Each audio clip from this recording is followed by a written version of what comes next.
बिस्मिल्लाहिर्रहमानिर्रहीम। फरमान मुस्तफ़ा सल्लल्लाहु तआला अलैहि वसल्लम, अहले मोहब्बत का दिलुशी में खुद सुनता हूँ, सल्लु अला हबीब सल्लल्लाहु अलैहि मोहम्मद। तीन उंगलियों से खाना खाना सुनते हैं हमारे राशिद आतारी नूर रूहानी इलाज लेकर पेशे खिदमत है। आज इंशाल्लाह 2 सफ़र का बड़ा ही मुजरब वजीफ़ा लेकर आया हूँ। इंशाल्लाह रिज़्क़ में बरकत होगी, खुशहाली आएंगी, बरकतें होंगी और तंग दस्ती दूर होंगी, कर्ज़े दूर होंगे। ये लाजमी कर लीजिएगा।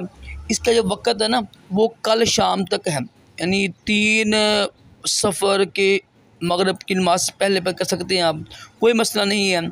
चाहे दिन को करें, रात को करें, शाम जब मर्ज़ी कर सकते हैं आप, इशा के बाद कर सकते हैं, वो आपकी मर्ज़ी है। लेकिन कोशिश करें शाम से पहले कर लें, ज़्यादा बेहतर है। आज 2 सफ़र की है तो करना अपनी ये है। देखो कुछ लोग कहते हैं ये सफ़र सही नहीं है, तो बस सफ़र नहीं करना चाहिए है, इसमें बलाएँ उतरती हैं, ये होता है ना, ये सब झूठ है। ये जहाँ लोग होते हैं ऐसे। हदीस पाक में तो फरमाया कि सफ़र कुछ नहीं है। नबी पाक सल्लल्लाहु अलैहि वसल्लम का फरमाना है कि सफ़र कुछ नहीं है, इसमें बलाएँ नहीं उतरती हैं। तो आज जो लोग जो पढ़े लिखे लोग यूट्यूब पर लगे होते हैं, बेवकूफ़ी है ये। और ये बदशुगनी लेना, ये इसको मनहूस समझना, ये हराम है। तो बस इस्तग़फ़ार करें, ऐसा ना किया करें। अच्छा, करना आपने ये है कि किसी भी वक्त ना शाम से पहले कोशिश करें शाम से पहले ही हो जाए। आज अगर यानी मुमकिन ना हो तो मगरिब के बाद भी कर सकते हैं, इशा के बाद भी कर सकते हैं, कल फजर के बाद भी कर सकते हैं।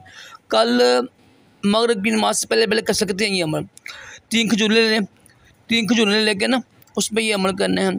अगर आपकी नज़र का मसला ना सारे वो मोती है, कोई मसला है नज़र का ना, आँखें ख़राब है ना आपकी, तो ये 2 खजूरें खाना आपके लिए नुकसानदेह होगा। फिर ये करें कोई और चीज़ ले लें, आप कोई बर्फ़ी ले लें, रसगुल्ला ले लें, मीठी चीज़ हो बस, ठीक है।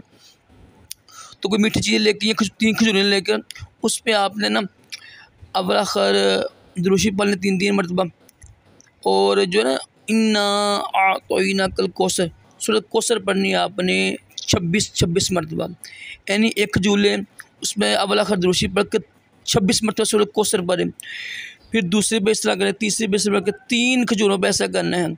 अगर नज़र का मसला है तो फिर बर्फ़ी खा लें, कोई और चीज़ मीठी चीज़ हो तो इस पर दम करके ख़ुद भी खाएँ, अपने अम्मी अब्बू को भी खिलाएँ, भाइयों को खिलाएँ, बीवी को खिलाएँ। देखेंगे इंशाअल्लाह अज़्ज़ व जल। कोशिश अगर आपको साथ यानी साहिब इस्ताअत हैं, अमीर हैं, तो कोशिश करें उसको बांटे भी, श्रीनी बांटे इंशाअल्लाह। तो इंशाअल्लाह इसकी बरकत से रिज़्क़ में बरकत होगी, खुशहाली आएंगी, तंग दस्तियाँ दूर होंगी, कर्ज़े दूर होंगे इंशाअल्लाह अज़्ज़ व जल।